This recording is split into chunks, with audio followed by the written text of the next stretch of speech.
I am so happy to be here. But I walked out this morning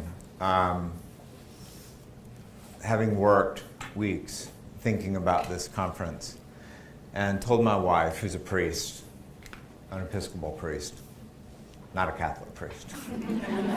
I don't need too much controversy on camera. I just don't know if I have enough for a group like this, given what they're about.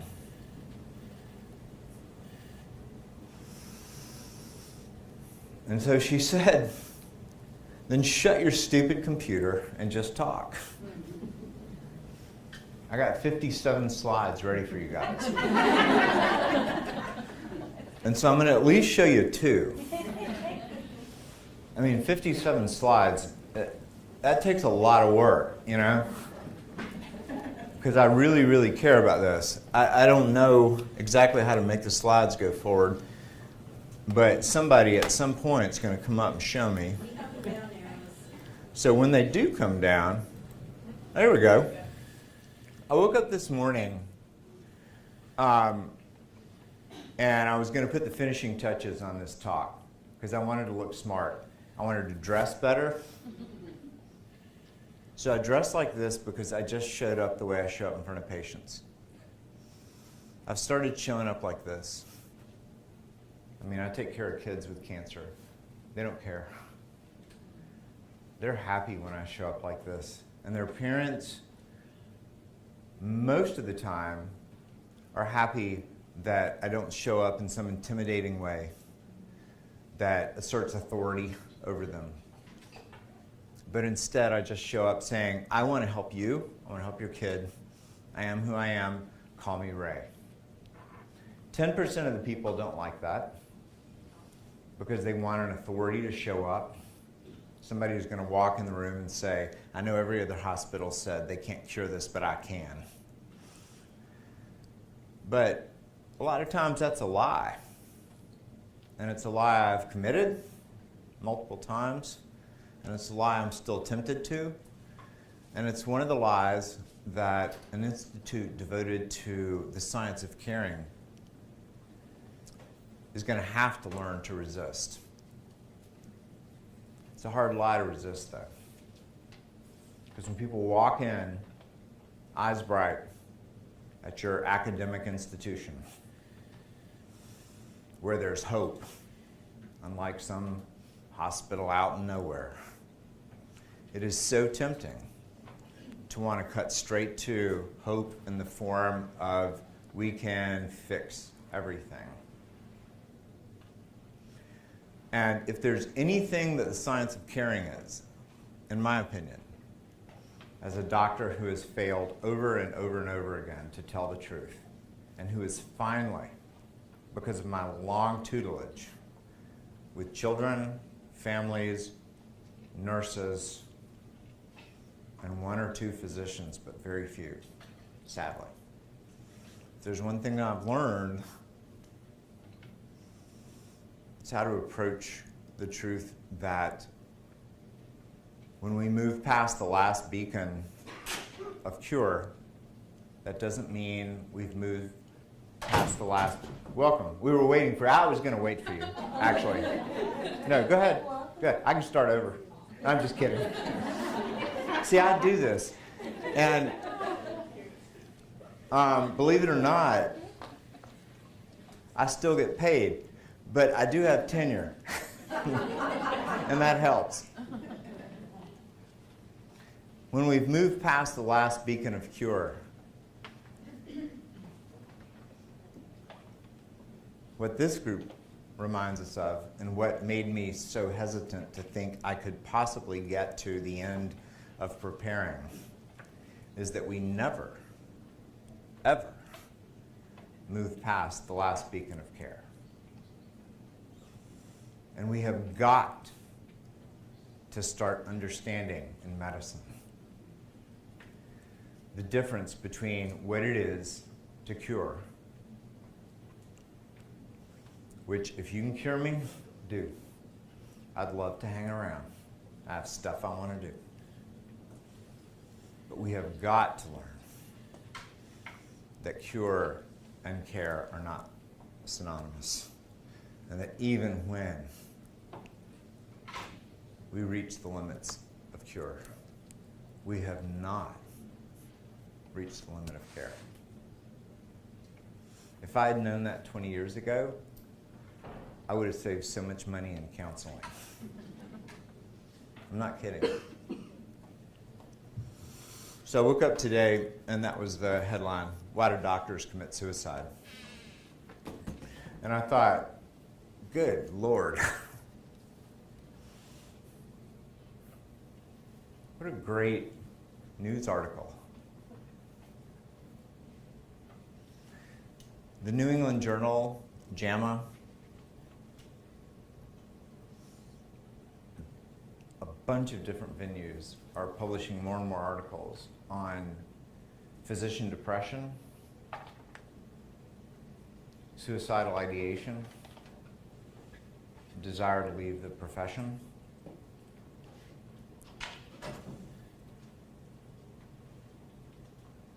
I don't know enough about the nursing literature to know if the same thing is true in nursing.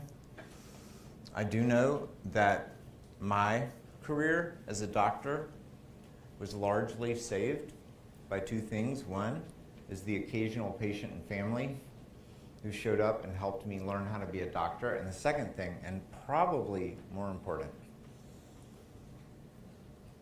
was to be with nurses. I really learned how to practice medicine by staying close to nurses.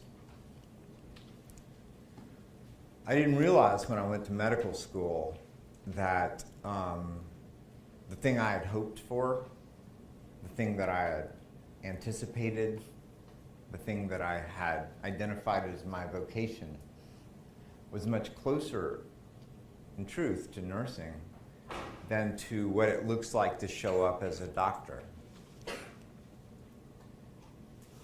And it took me years and years and years to get the credentials to function as a doctor, only to discover that the person who stayed at the bedside for 8, 10, 12 hours, paying attention to the reality of human suffering and illness and dying. The person who, when a patient died, spent time with the mother and the father, washing the body, bringing a ritual back into medicine that was no part of my education, none. The person was the nurse. It took me years to figure that out. And once I did, and opened myself to being trained in a new way, I started learning how to be present, and I started learning how also to be able to fail, which was really important. There's very little room for failure in medicine. And so when I think about an institute devoted to the science of caring, of course the first thing that comes to my mind is the patient and the family and all the things that surround care of the patient and the family. But when I open up my email at 4 o'clock in the morning, trying to get ready for a talk, and I click on the New York Times, and the top op-ed piece is "Why Do Doctors Commit Suicide?" It makes me think, how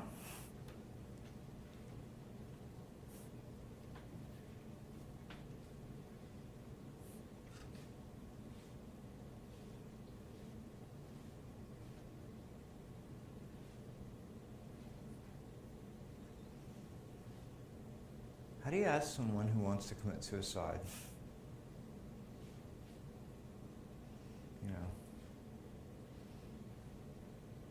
to care?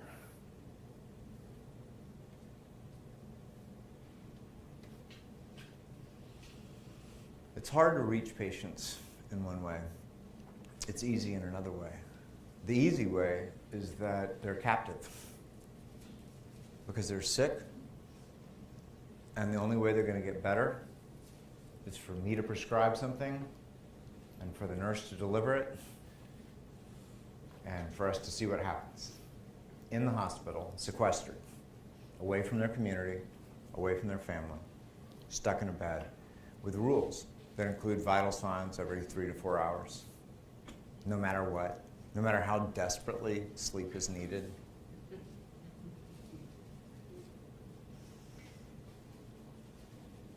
That includes decisions, life-altering decisions made on the basis of a 10-minute visit when the doctor swoops in, swoops out,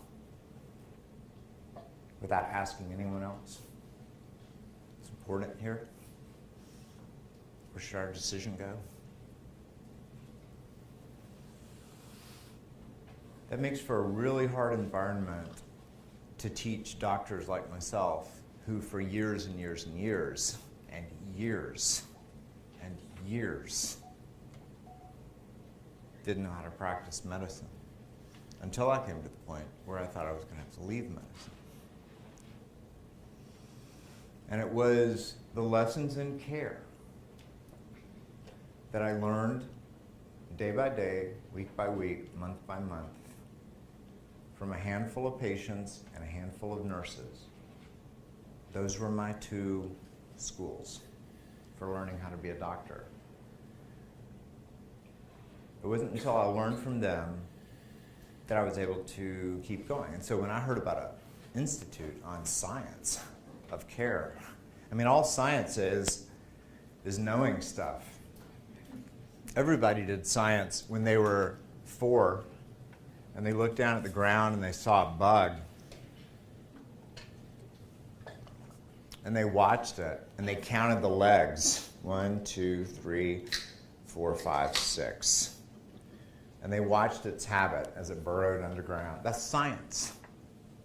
That's just paying attention. All science is paying attention to what's real. You know? An institute on caring that is willing to risk the name science of caring, that's willing to say there's something to know here and you need to know it, is an institute that has the potential, in my opinion, to transform medicine and to do on a larger scale what happened to me on a small scale that kept me from leaving medicine. I love being a doctor now.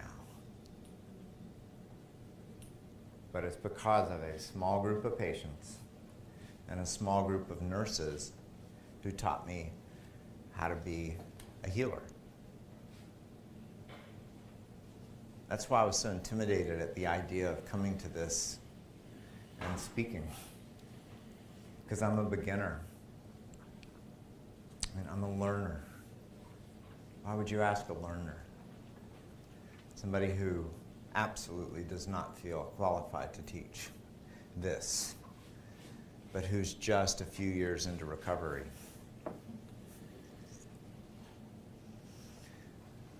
Nonetheless, sometimes observing the specimen is useful. That was funny.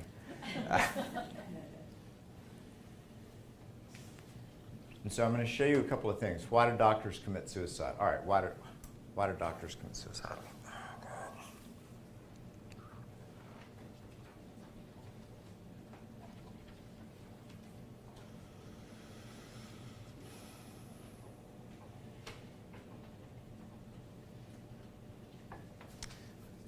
They're lonely. They're lost.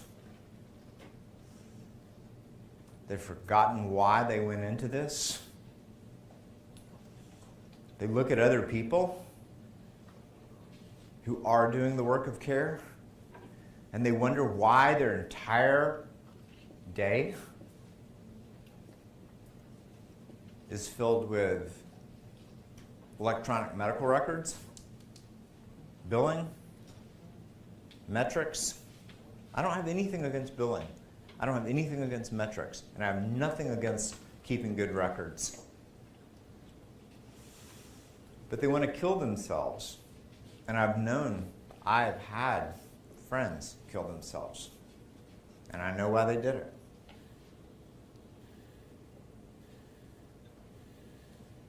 It sounds depressing, but it's going to end happy, I promise you. I'm an oncologist, so I always start depressing and end happy.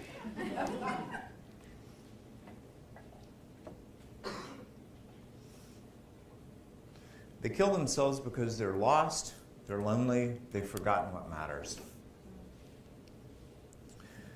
And the only people who bring what matters into the center are the sick, the suffering, the dying, and the people who actually hang out with the sick, the suffering, and the dying, day in and day out, 8, 10, 12 hours at a time. And for me, when I see a burned out doctor, I have a handful of nurses that I point them to. And I say, I want you to go talk to Jess. And I'll call Jess and I'll say, hey, Dr. So-and-so, call him Jim, is coming to talk to you because he's lost his way. He's forgotten what it is to care. And he's forgotten that caring is a kind of knowing. And knowing is a kind of seeing. And if you're going to do the science of care, that means that you've seen something that matters. And you're learning how to describe it to someone who hasn't seen it yet, because it matters. And you're doing it in a way that persuades, because it's true. And that's what it is to show up at the bedside, and that's what it is to be a teacher. And that's why the institute that pays attention to the science of caring matters. It's not mere anecdote. It's knowing and seeing and finding a way to say it so that you can share it. All right. I'm not going to talk about suicide anymore. Are y'all with me? You promise? Yes. So I went to medical school where all of the people that killed themselves started. Why do we call it medical school? Why don't we call it a healing school? You know? Why don't we call it a hospitality school? Since we stick these people into hospitals day in and day out. We're the root of hospitality, the sense of hospitality. I mean, the etymology of both hospital and nursing reaches back to the sense that we're guests in each other's lives. Our patients are guests in our lives. We are guests in our patients' lives. And the invitation to come into the hospital when you're at your lowest point, you're most vulnerable, should be an invitation that has an atmosphere, a cloud, a surrounding light that feels like grace and safety, a sense that I can go here when I am falling apart and terrified and everything that I care about is at risk. I can go to that place and know that when I walk in, I will be met by people who say, come on in, come in, you're safe, come in. We're going to tell you the truth. We're going to love you. We're going to listen to you until we understand who you are. When we do understand who you are, we're going to help you make hard decisions. I'm so sorry that you're suffering, and I am so sorry that so much loss is at your doorstep. But we aren't going to leave you. because this is a place of hospitality. This is a place where we understand what caring is. It's a hospital. That is not how most people think of a hospital. Why not?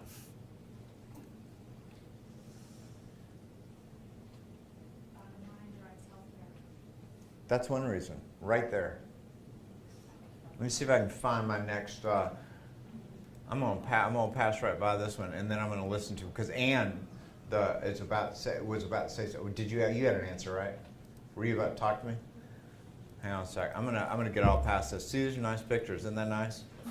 I am gonna come back to Kermit the Frog just because I want to show it to you. All right, hang on. Did you want to say something, Anne? Did you? You gave me a ride here. And so I'll defer. I hope my conversation was clear. No, your conversation. No, I've got your. No, I have. Where's my iPhone? Because I have your conversation on recording, and the last 10 minutes are going to be that. I hope that's okay. And Anne, she didn't mean it. All right. We've got. All right. How do we get sick? This is another reason that doctors kill themselves and patients die badly, and nurses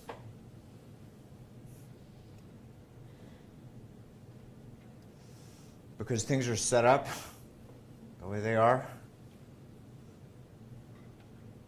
Get to know patients and to love them, and then watch decisions played out that they know don't fit the family or the patient. And they wonder, why are you doing this? And why are things set up so that I don't have enough of a voice in this conversation? I see this all the time. It may not include everyone in this room, because if you're in this room, you probably are a leader.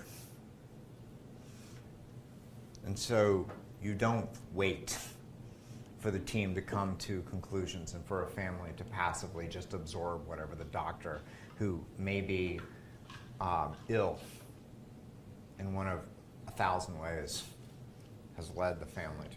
You don't wait. So a room full of nursing leaders is different, as you know. How many people here teach nurses? Yeah, all right. So look, a room full of people who teach nurses is different than a room full of nurses who show up day one out of their undergraduate nursing degree and are asked to be at the bedside and watch something that, as a human being, they know should not be happening. But they don't feel empowered to say anything because of the structure around them, right? So I see this all the time. Doctors, though, believe it or not, feel the same way. Doctors feel as caught up in the juggernaut of forward movement without being able to choose, without being able to pay attention to what this institute is about, which is the science of caring. And we can talk about what caring is. Caring, I'll tell you what caring is. Because I'm a doctor. So I just tell you stuff.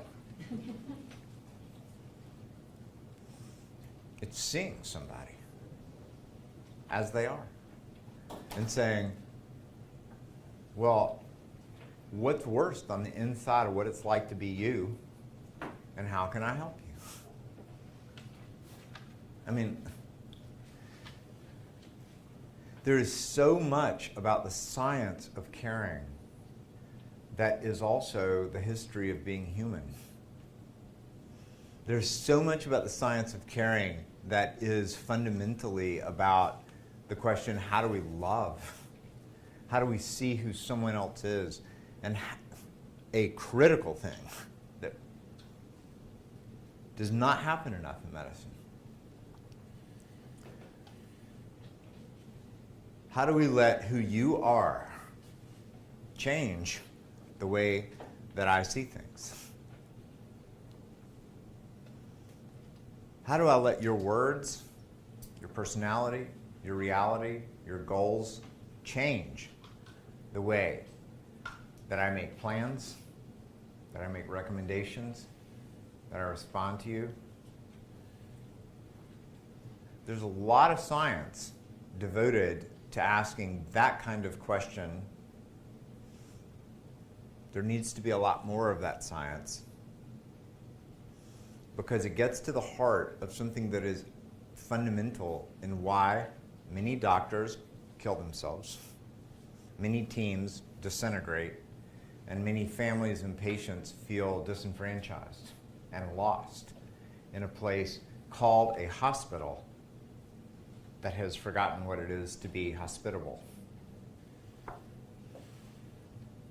The Science of Caring, an institute devoted to recovering this notion of caring, is the only thing that I actually can think of that answers the crisis that I see day in and day out.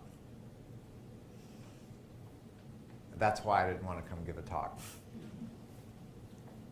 I just don't have enough to say. Here's how we die.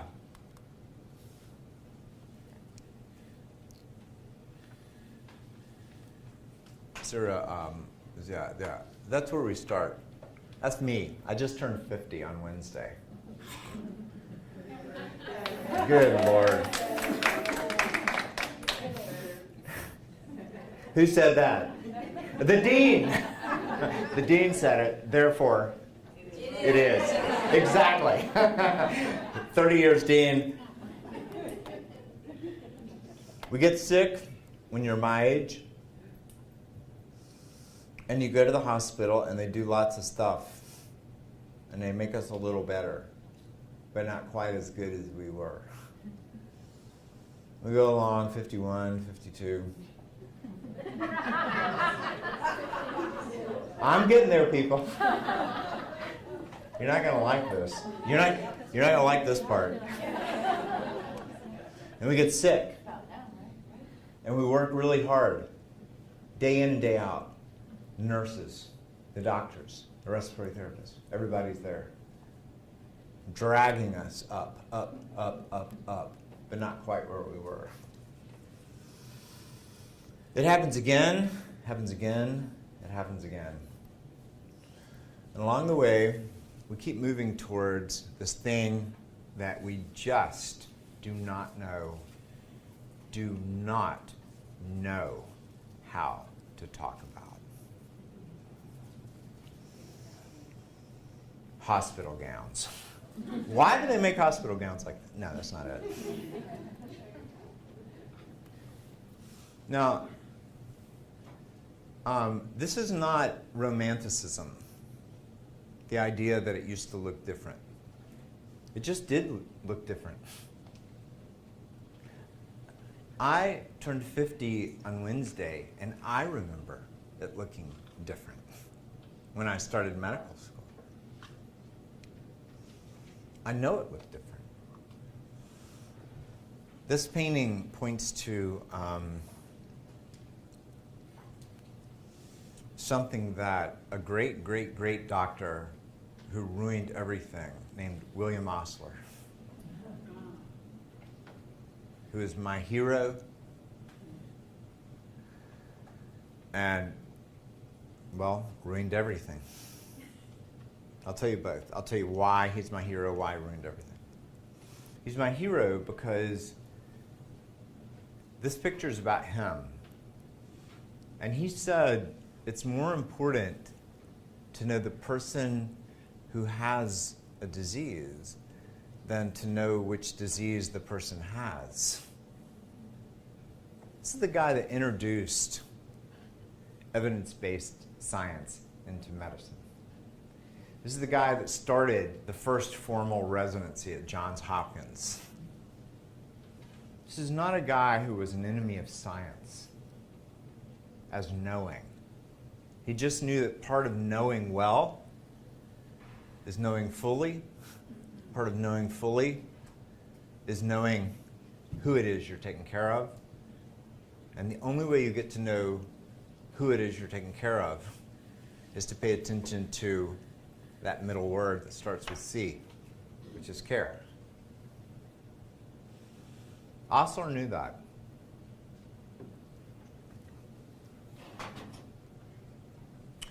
Along the way, we got better and better at using instruments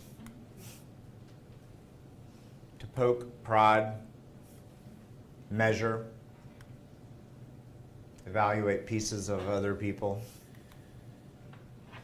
do randomized studies that eliminate, as far as possible, any particular, studies with a large enough group in A cohort, B cohort, to make it irrelevant what the particulars of my life are, so that I can say generalizable things and make scientific statements about the effect of Gleevec on CML or any other thing.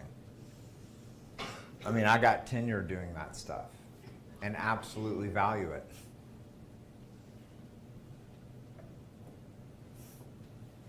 It's not enough. We are absolutely great at seeing what the inside of the body looks like, what the interaction of the cells looks like. Can y'all read that, or do I need to read it too? Everybody laugh at once if you can read it. There you go.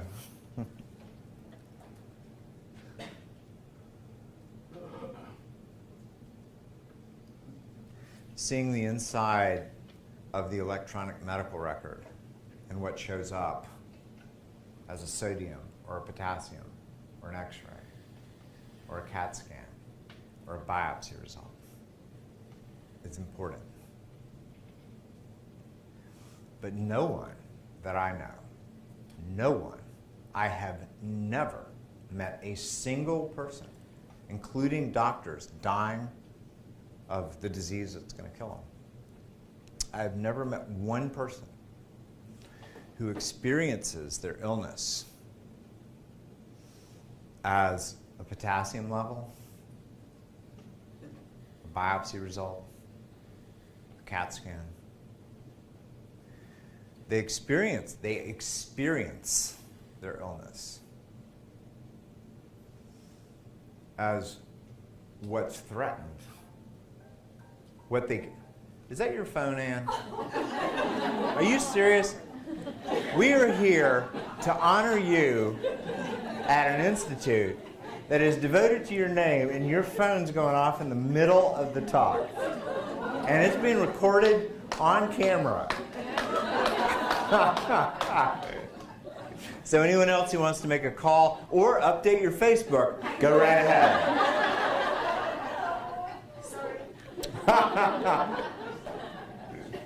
High five. So what about seeing inside the person? Haven't met a single person who experiences their illness as numbers or biology. Everyone that I have ever met who is sick or ill or dying on the threshold of any kind of loss actually experiences the thing, even though they're very interested in the numbers, very interested in the biopsy results. Absolutely. Of course they are. But the reason they're interested is because they experience the thing in terms of what they love, of who they love, of what they care about, of what's threatened, of which part of their story is going to be truncated because of the laboratory result or the biopsy result. That's how they experience it. And when it's my turn to die, and I've come close to dying,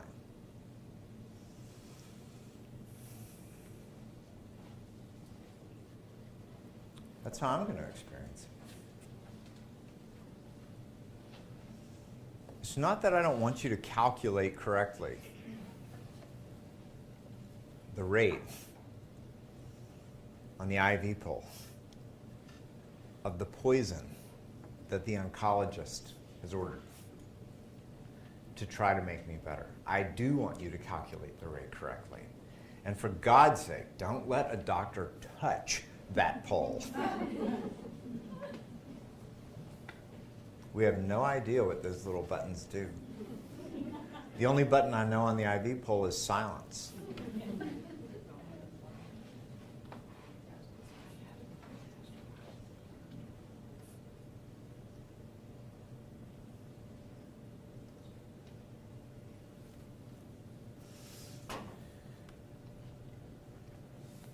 It's the rest of the story that's missing, in my opinion.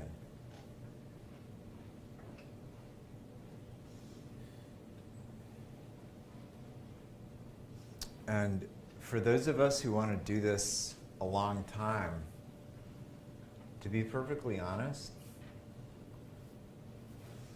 the numbers that show up in the electronic medical record are not enough for me.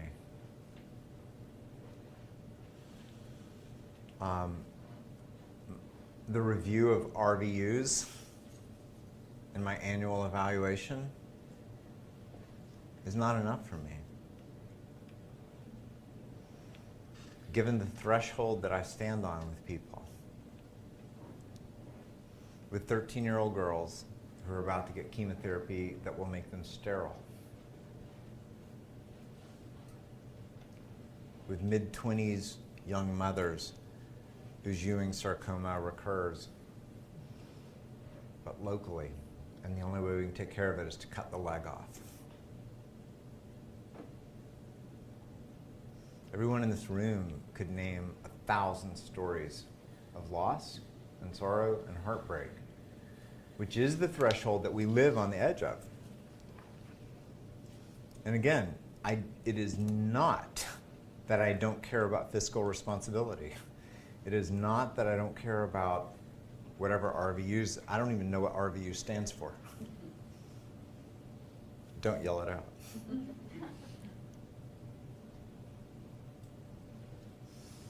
It's just that there is more to the story of any human being than the biology that shows up in the electronic medical record. And if I can't have access to that,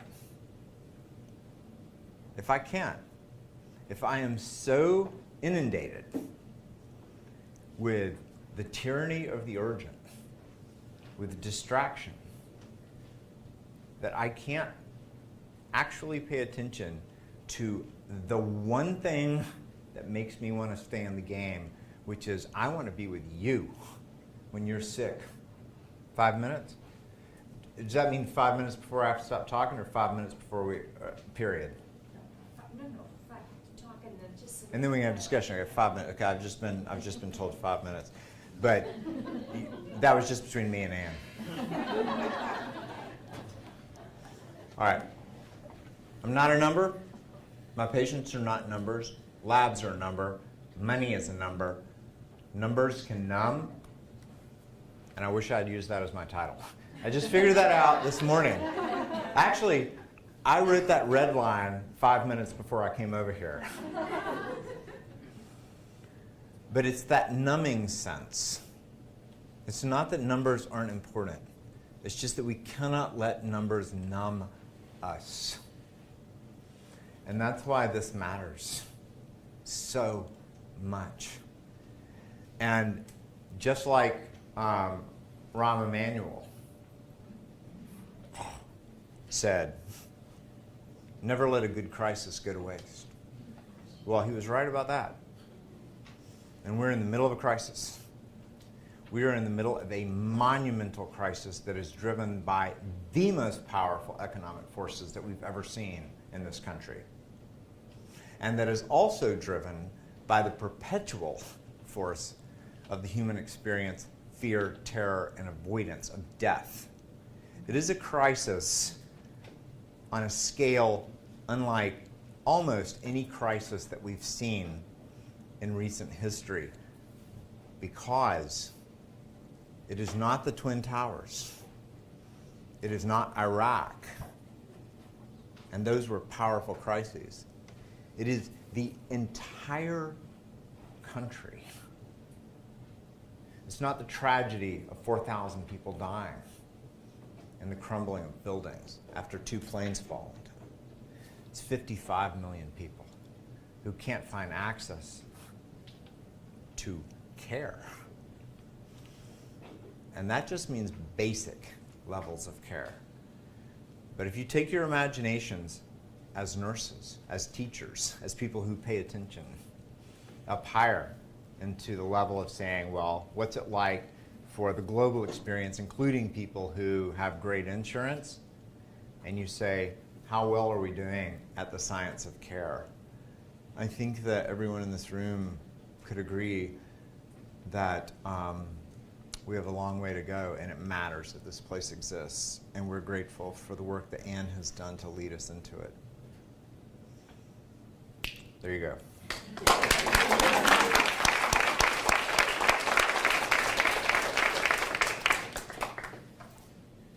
So thank you for shining the light in your special way on the human experience, and I'd like to. I still have 40 slides. That's okay. We might get to them. So we want to open this up now for the dialogue. So let's just engage with Ray on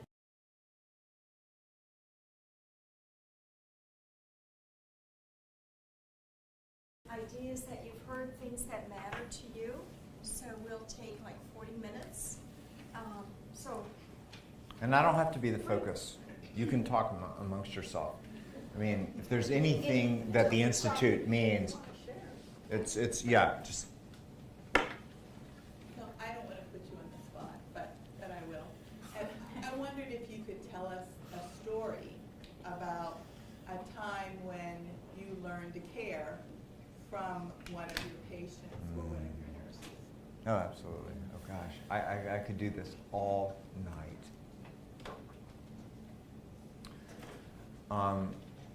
All right, so there's a patient named Allie who was 12 years old, who was diagnosed with neuroblastoma when she was 4, and her mother was rich. She was an executive in healthcare and was able to take her to the best places around the country, get the most cutting-edge therapy that there was. She did it for 8 years. And neuroblastoma is one of these cancers that doesn't march on with the kind of inevitability that a lot of solid tumors do. It can regress, stay quiet, respond to immune therapies. It'll surprise you. So for 8 years, she wrestled with it. And when she was 12, it came back. It was a total shock because she felt great. She just got a routine scan and bam, there it was. And I got to be her doctor because I was not able to say a relapse at this point means you're going to die. Instead, I was able to say, well, there was one case report from Japan where they used a CD34 selected haploidentical 3 out of 6 mismatch bone marrow transplant, and the patient went into remission and is alive 4 years later. One patient. So why don't we do that? That's what I was able to say. I didn't even understand what I just said. So I transplanted her and watched the neuroblastoma amazingly melt away and watched her amazingly die over 6 months from complications related to the transplant. And it was the first time that I had experienced, I made myself walk up to that room every day. On service, off service, didn't matter. I made myself walk into that room because there was something about this little girl and her mother. Dad wasn't very involved. There was something about this little girl and her mother that I knew was going to be life-changing for me. And there was something about the way that the nurses were present to this little girl. As she said day in and day out, I hurt. Where do you hurt, baby? Everywhere. Day in and day out. And the nurses were incredibly compassionate towards her, towards her mother, and towards me. But I was incompetent in that situation. I did not care for her pain. I did not care for her dying. I did not care well for her and her questions. I opened no space for her or her mother or the nurses or anyone else to question the therapy that I had initiated and the things that I was doing. And it just wore the hell out of me. Until finally, I came to a place where I broke. And what breaking looked like at that point was, I think I have to leave medicine. I thought I was going to be good at this. Turns out I'm not. I thought I was made for this. It turns out I am not made for this. I am not good at this. I either have to, die 1,000 deaths or become cold and distant, neither of which I can do, or leave. And what the nurses and that mom and this kid taught me is that there's another way. You don't have to be cold. You don't have to die 1,000 deaths. And you don't have to leave. There's another way. So she died after 6 months. And she died 2 days after I broke and came to a place where I said, I am not doing the right thing for this child. I had her in a room. She was cachectic, covered in microangiopathic bruises. She just looked horrible. Her legs were like this. She had been gorgeous, gorgeous. And I had her on dialysis, and I had her on all sorts of stuff, and her life was absolutely miserable beyond words. I don't think I have a picture over here.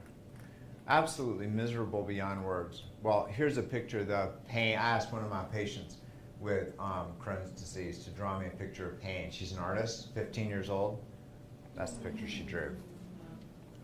That's what this girl looked like.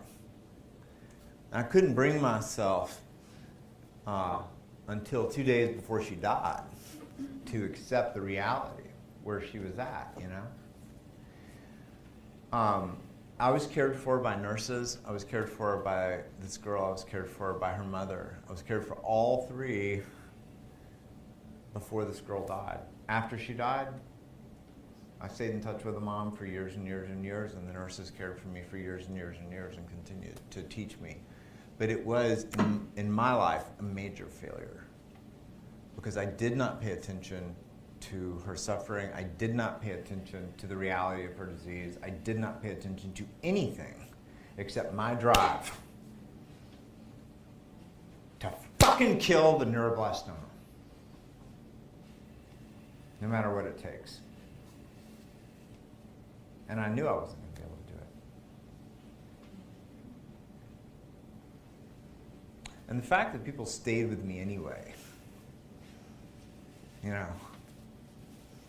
and said, Ray, you have a problem,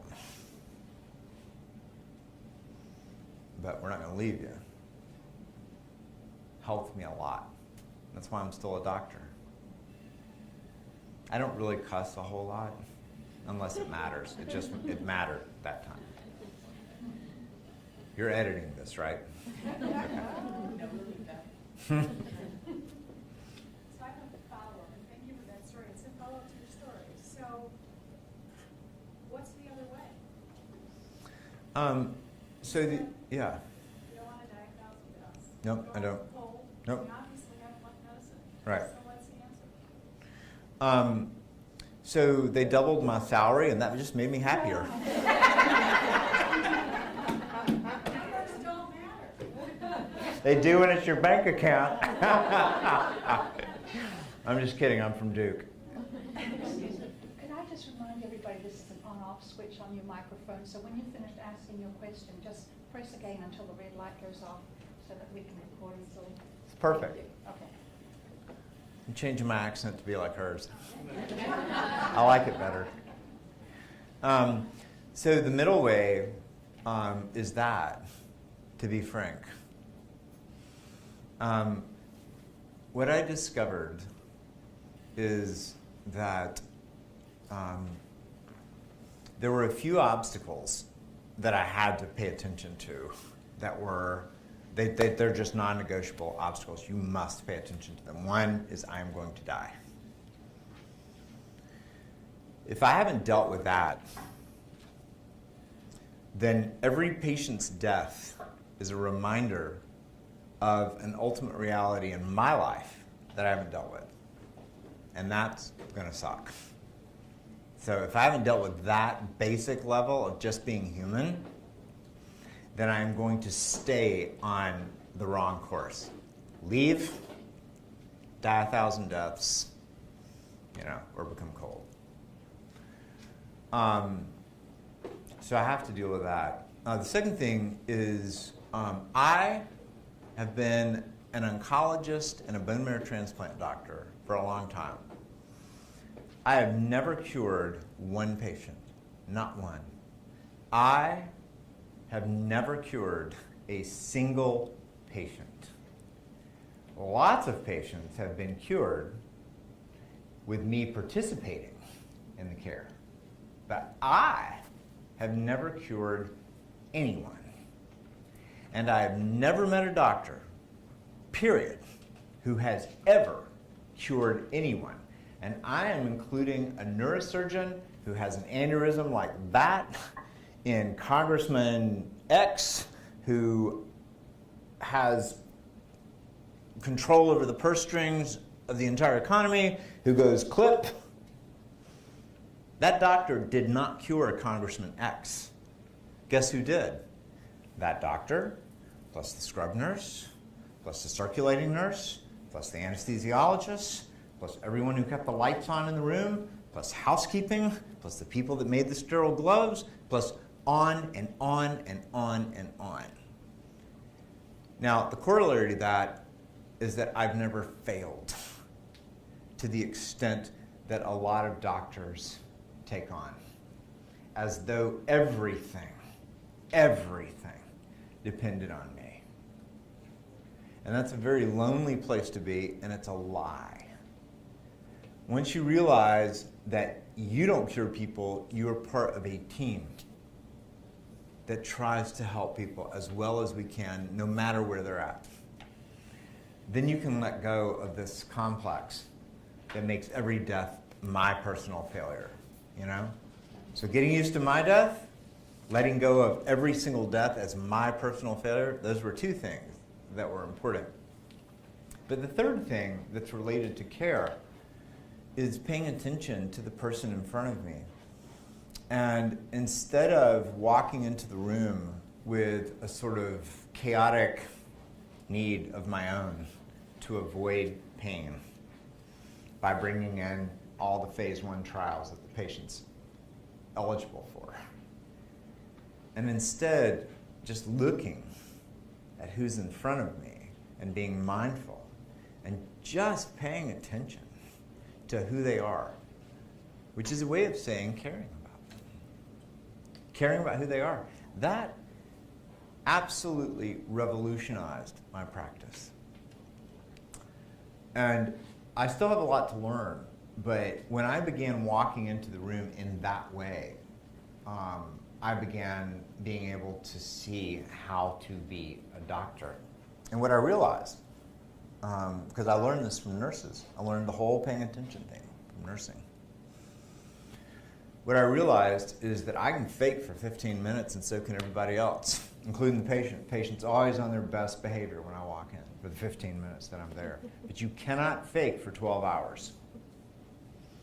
When you poop on yourself, you poop on yourself. There's no faking it. You've got to get real. You have to see the reality of who's in front of you when you're there for 12 hours. And at no point in my medical career until I started paying attention and started allowing myself to be taught by nurses, and I am not kidding even this much, until I started being taught by nurses. At no point in my career did I see the way that I now see. The nurses on my oncology floor and on bone marrow transplant regularly tell me that I'm a nurse who happens to have an MD. And they're right. It's the best thing that anyone has ever said about me, and is the only way that I found my way back into the practice of medicine. So, to summarize, I cannot have the death of another always be a threat to me because I haven't paid attention to the truth of myself that I'm going to die. I cannot experience every death, every tumor progression as my personal failure. And the corollary is that when a patient gets well, it wasn't just me, it was us. We function as a team. And the third thing is, when I walk in the room, I come in as a servant, fundamentally as a servant. I am interested in you, I want to see you, I want to know who you are, and I will bring everything that I have in my toolbox to your bedside, and I will say, how can we work together, given who you are, to achieve what we can achieve. But I will always look you in the eye. I will always be interested in who you are, and I'll always be guided by what you need, and crave. So that's the way. And it's hard to find.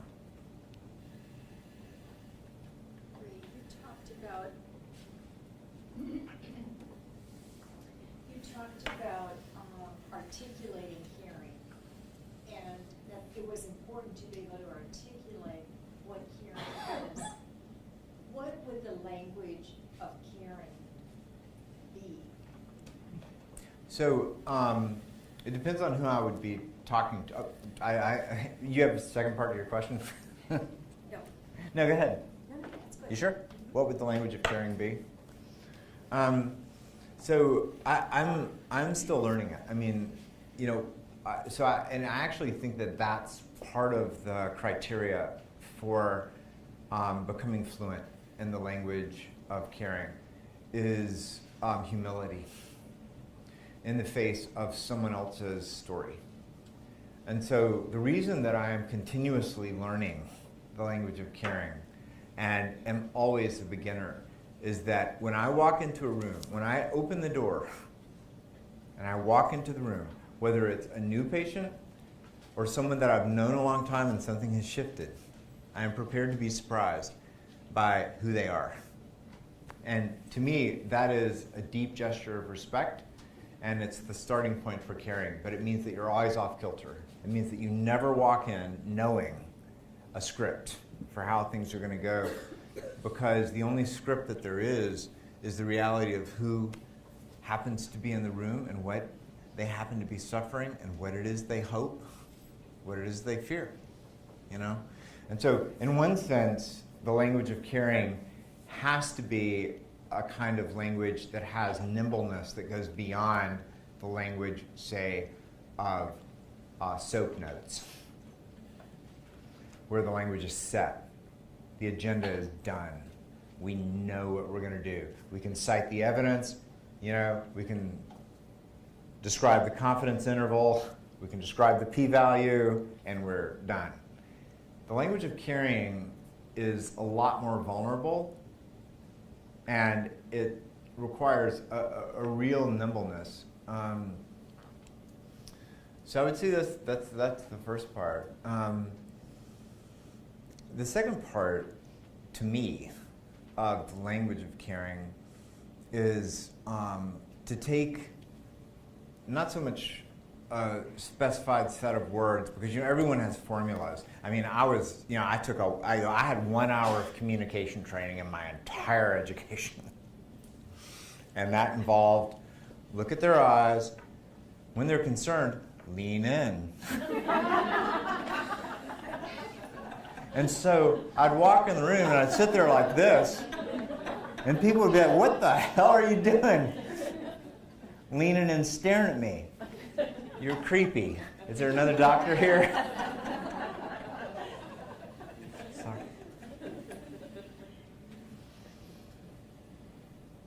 But if I imagine myself on the bed in a gown, and just a gown, because that's all they gave me, and I have itchy sheets because the hospital's been cutting the budget for detergent in the sheet washing department,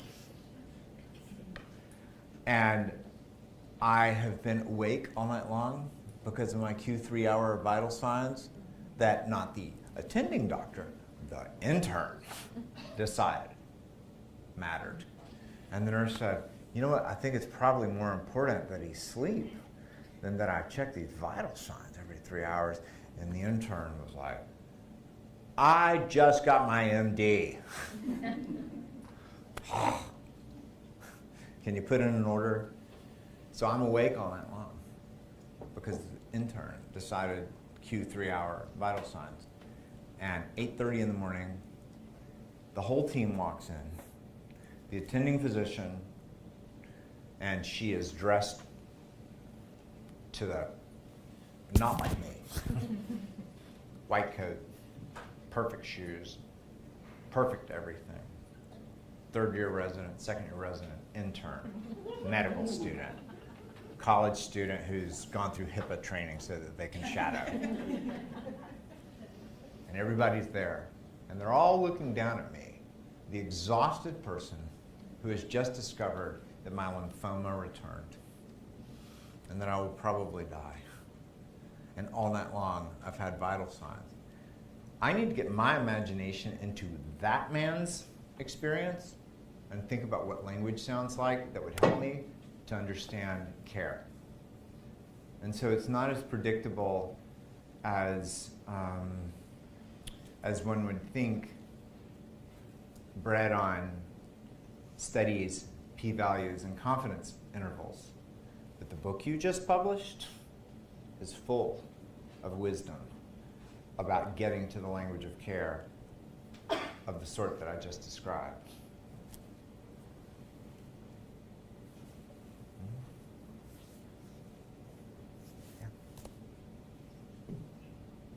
Dr. Barfield, thank you so much for the wonderful talk. I have a question, actually two questions for you. The first is, how do you take the message that you have now given it to us? How do you take that to your physician colleagues? How accepting are they of your caring transformation, for lack of a better word? And the second question is, what advice would you give to a room full of nurses in actually facilitating this caring relationship, considering how important the dynamics of the doctor-nurse relationship is on the impact of patient care? Oh. Great.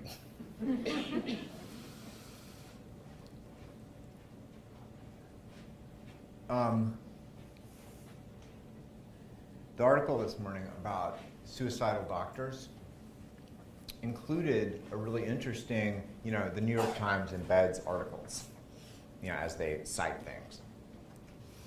And one of the articles that they embedded was about a 10% rate of suicidal ideation, not among 50-year-old doctors who are seeing medicine circle the drain, among fourth-year medical students and interns.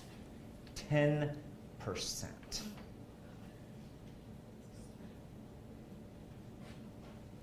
That is unbelievable. 10% of fourth-year medical students and interns, first-year interns, who were surveyed have suicidal ideation? Huh? It's a whole lot of things. Sleep deprivation, it's a whole lot of things. A whole lot of things. And we need to figure out what they are. So I meet them knowing that 1 out of 10 fourth-year medical students and interns has had suicidal thoughts in the past 2 weeks, because that's what this study showed. Best data I got. And I know too many people who've killed themselves. And so your first question was, how do you bring the message to your doctors? And most of the way that I do it is to combine a sense of responsiveness on a one-to-one on a one-to-one level. I stay very mindful of signs that someone is starting to slide, you know? And then I am honest as hell. And I tell them, something's up, what's up? No, I'm good, because that's what doctors say. Because we don't need help, ever, ever. No, I'm good. No, you're not. No, I'm good. Slam. I will slam the door. I do any sort of acoustic loud thing that I can do and say, the hell you are. You tell me the truth, because I've been there. Now, if it turns out that I'm wrong, and they're like, no, really, I'm like, great. And then I get all embarrassed and everything. But most of the time, my sense is right. So I grab one-on-one. I do a lot of one-on-one grabbing. On rounds and with patients and families, in the room, in my relationships with nurses, I model. But I don't model in order to teach. I model because that's how I live. I'm not faking it with nurses. I'm not like showing how it is to be respectful to nurses. That's not what I do. What I do is partner with the people who saved my life and taught me how to be a doctor and opened up space for me to stay in medicine. That's what I do. And so I let the doctors that I train watch me with the people who saved my life. That helps them a lot. My colleagues who are more lateral, I have everything from them pulling me aside saying, how did you do it and how can I do it because I think I'm going to die, to people saying, what a waste of a career. You know, I've endured a lot of mocking. But I've never been mocked by anyone who isn't utterly injured. And I've gotten to a place where I recognize the injury and, you know, simultaneously hope in my heart that they'll get better and post their picture on Facebook and say they're an asshole. No, I'm just kidding. I'm sorry. See, that's how I get through also. Humor helps me a lot. My wife is a priest and she really gets tired of me like doing this because I do it in church too. So that's how I do it with doctors. And it's very variable. There is so much injury. And that's why when I woke up this morning and looked at the New York Times article about suicide on the front page, I thought, oh my God, this is getting bad, you know?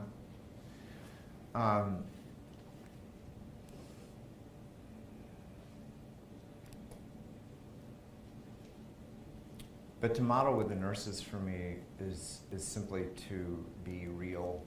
It's simply to live what saved my life.